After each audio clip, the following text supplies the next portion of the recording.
Welcome to my YouTube channel. Before I say anything else, because I always forget to do this, if you like my video, can you like it? And if you subscribe, hit that little bell, it'll notify you every time I put a video on here. And I would really appreciate that. And if you have a really nice comment or anything, I would like that too, and I will get back with you. So I want to introduce myself. My name is Sonia Frame. I'm an independent artist for Seint Makep. It's formerly Mascara Makeup, and I am sorry about this white thing behind me. The sun is glaring in my window, and I'm trying to hide it with my head, but you know.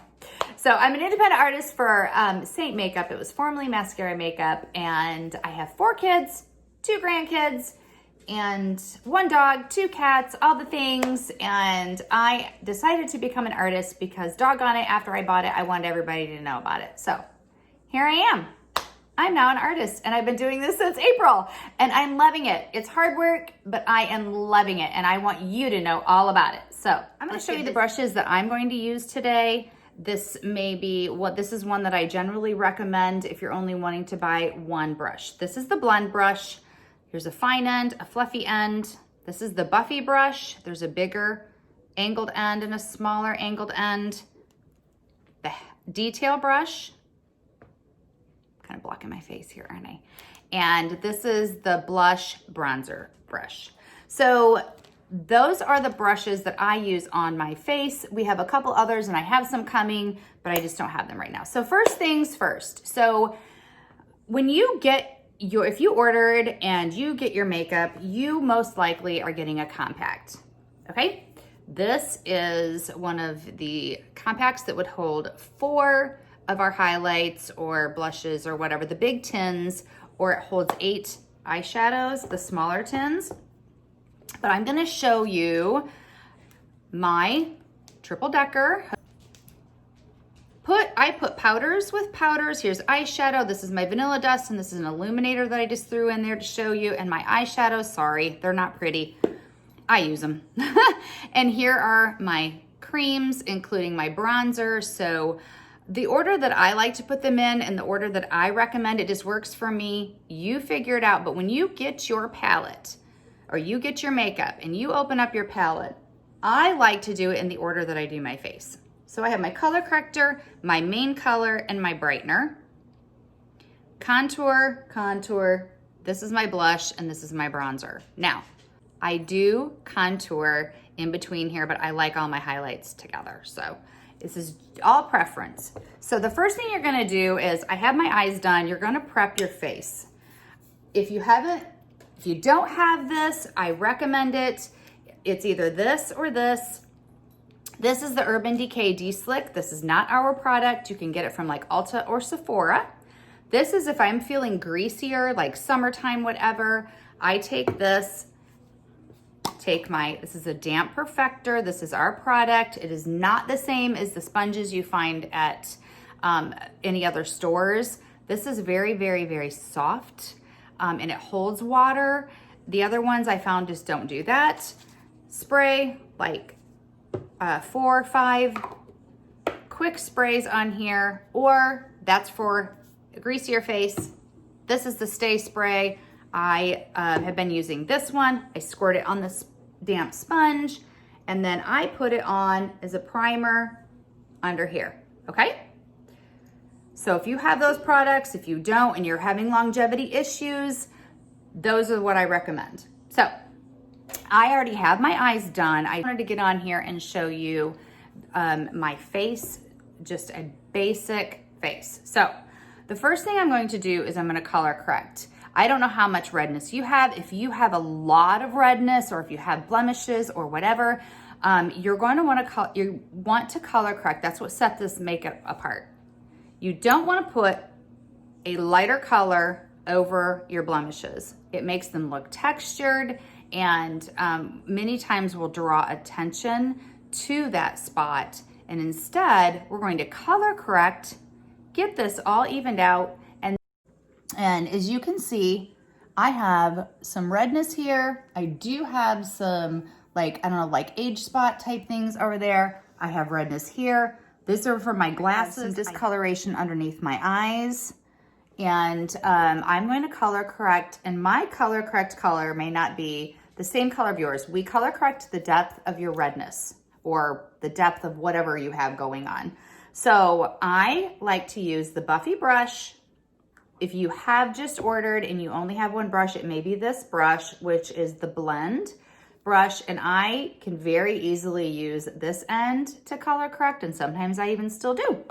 But I go in with my ring finger, and the first thing I do is I put it underneath my eyes. I like to let it warm up a little bit. So if you have any discoloration under your eyes, you're gonna wanna correct this, and you don't have to do it this way. This is just something that I like to do. Then I take this Buffy brush here. I take the small end.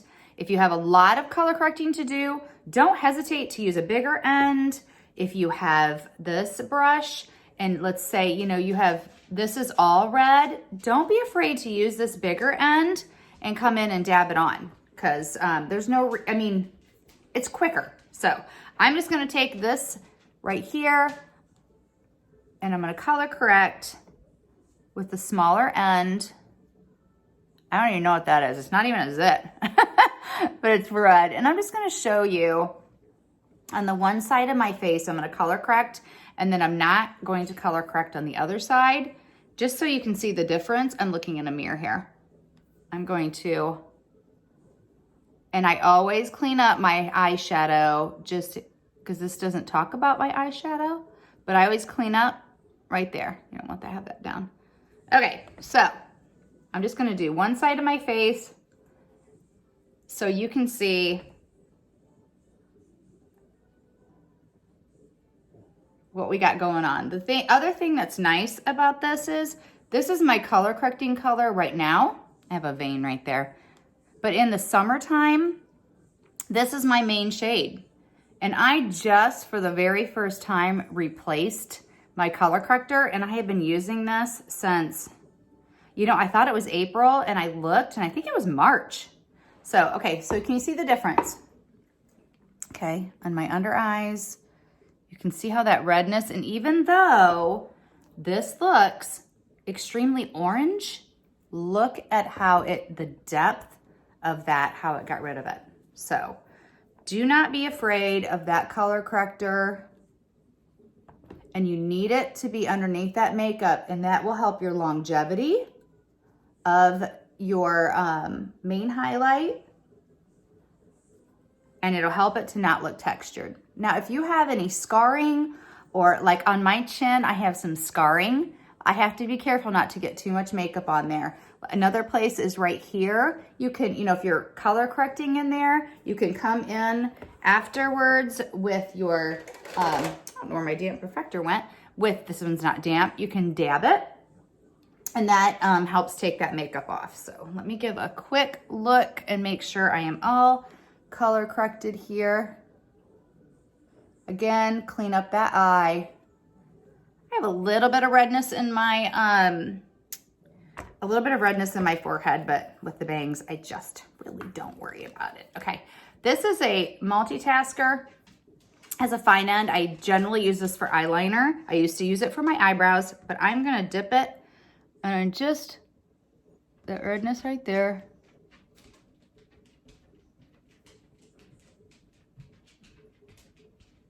I typically am not this picky with having any redness show, but I just wanted to show you how you can cover that. So, okay, so let's move on. I have my color corrector on, and next I do my main shade.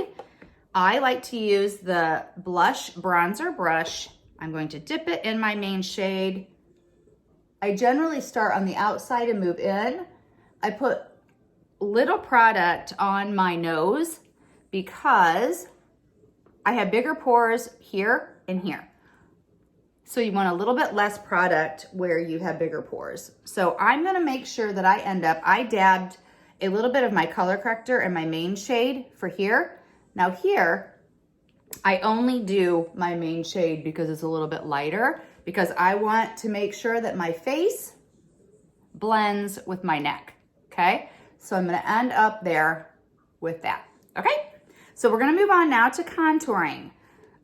This is one of the things that I think is one of the most difficult to that you're kind of leery of and you kind of get a little bit nervous about it, but I don't want you to be. So if you have just this brush, this is the Buffy or the blend brush, you can use the small end and you can come in here. I like to use the detail brush. It is flat on one end and I use this end for the brightening. But our contour, our highlights are very creamy, okay? Not creamy like runny creamy, but they're very, very soft. Our contours are harder, okay? So when you go into your contour and when you first get it, you may even have to kind of wipe a little bit of a hard film on there. It's just from it sitting. I pounce it in, I blend. I've been blending 2 different contours. Come find your cheekbone, okay? Go under here. I start in the back because that's where I want the most color, and I dab it forward.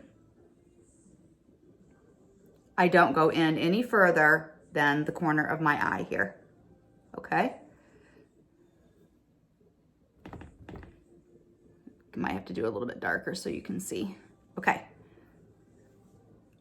Then I have been kind of taking it up right here, okay? Yep, all right. Again, pounce it in. Feel for that cheekbone. Start in the back. You want to start in the back so you can get the most of the contour and most of the darkness in the back. Don't come any further than that corner of that eye. Some people can. If you're younger, you can bring it more forward. I cannot. I have dead spots right here. I call them dead spots. They're kind of that indent from just age. Okay, so this, I always take my contour and I just blend it up a little bit. When you get all done, take a look and make sure you're not too low, okay? Again, where is underneath my cheekbone? It's right there. If you are, no big deal. Take your main highlight and just clean it up. Easy peasy. Okay, I have bangs, but I'm just gonna show you how to do your forehead. Okay, I like to dab. See the darkness? Okay. And then I just sweep it up. I have a small forehead. If you have a wider forehead, you can create more of a shadow and come down a little bit lower. Okay, so in the end, you're wanting a 3. Okay, just like that. So now I'm gonna go underneath my chin. I have a little bit of sagging right here. So I put more color there, and then I just start here and I go underneath your jaw. Under. Okay, see how it's creating more of a shadow? We're just chiseling out your face, right? I even, right here, sometimes will contour that a little bit. Okay. All right, so we're contoured. Next, I'm going to put on lip and cheek. Our lip and cheek, this is plum, very pretty color. It's very close to nude, but nude doesn't have as much of the purple, the plum color. I like to use the blend brush, or you can use your finger. You could take your finger and dab it on. That's what I used to do so I could feel for my cheekbone, okay? But I now have moved up and I can use the blend brush, not a lot of product. Actually, now that I said that, I wanna go over that about the product and how much we're using. Okay. Put it on your cheekbone and then I blend it with my contour, because what you don't want is a contour line and a blush line. So see, I still have a little bit of darkness there that's not blended. Just take it and blend it in, okay? I don't have a big apples to my cheeks, so I really don't bring a lot of color forward because I just don't have a lot of apples to my cheeks. So going back to your main highlight, one of the biggest mistakes made in this makeup is too much. Like I said, I've gotten a long time out of this. If you are going through an entire tin in a month or two, you are most likely using way too much. So I'm gonna show you, I just cleaned my brushes, so I did use this for my main highlight. So let's see here. That's all I put on, okay? That would probably do half, maybe another pounce, and that would do my entire face. So the makeup should last you, I am going to say 3 to 6 months on your main shades, okay? All right.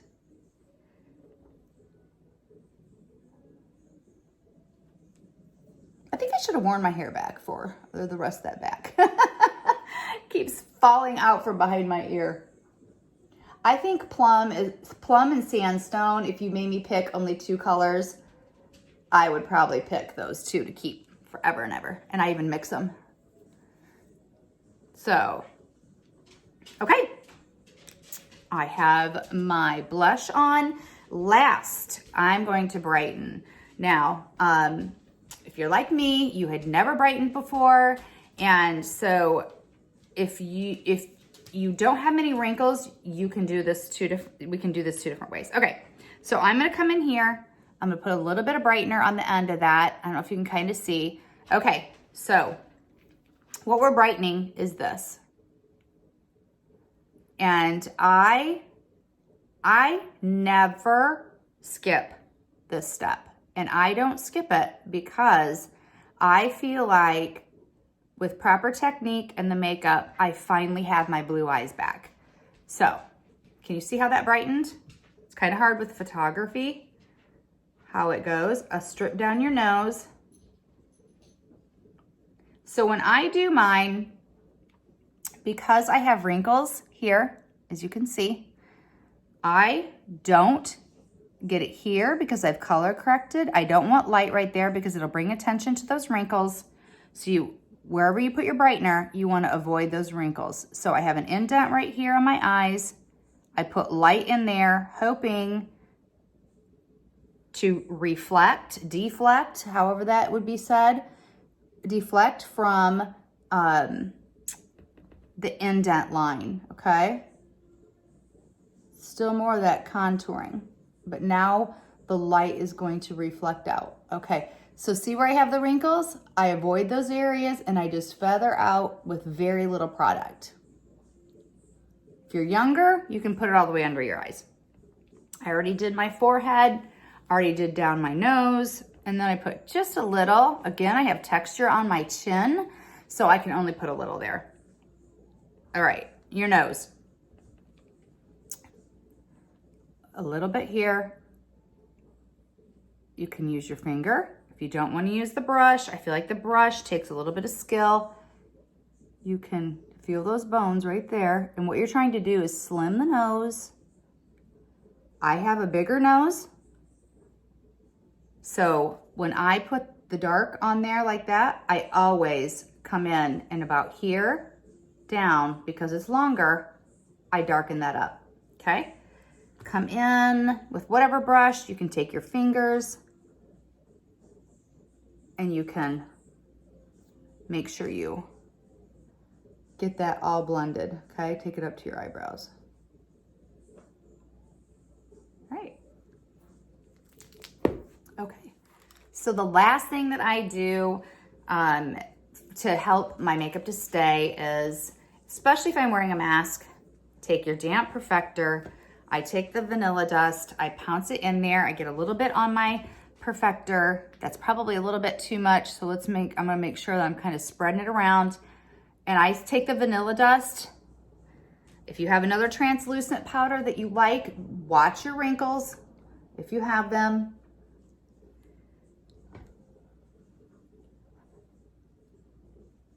This will also help if you want to set your makeup without any translucent powder. If you take this sponge and say I get a little bit too much makeup here, go like that, it helps remove it.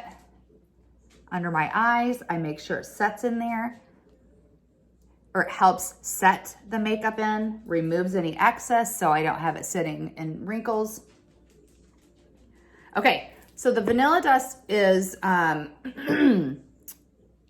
I use it every single day. I didn't in the beginning, but I do now. And then at the very end, if you really want it to stay, and you see how like this, it matted it out. I'm not very glowy looking, which is perfectly fine. I don't have to do this. I personally like a dewy finish. So I could either spray my perfector and gently tap it. It may take some of your makeup off, or I just spray my face. Okay. I spray it. That gives me that dewy look again, and it helps set it. Okay. Okay. Let it dry. And we are set and we are ready. Now you have your 3D foundation on. Look at that. Okay, it should look like a second skin. We don't want to see makeup laying on the face.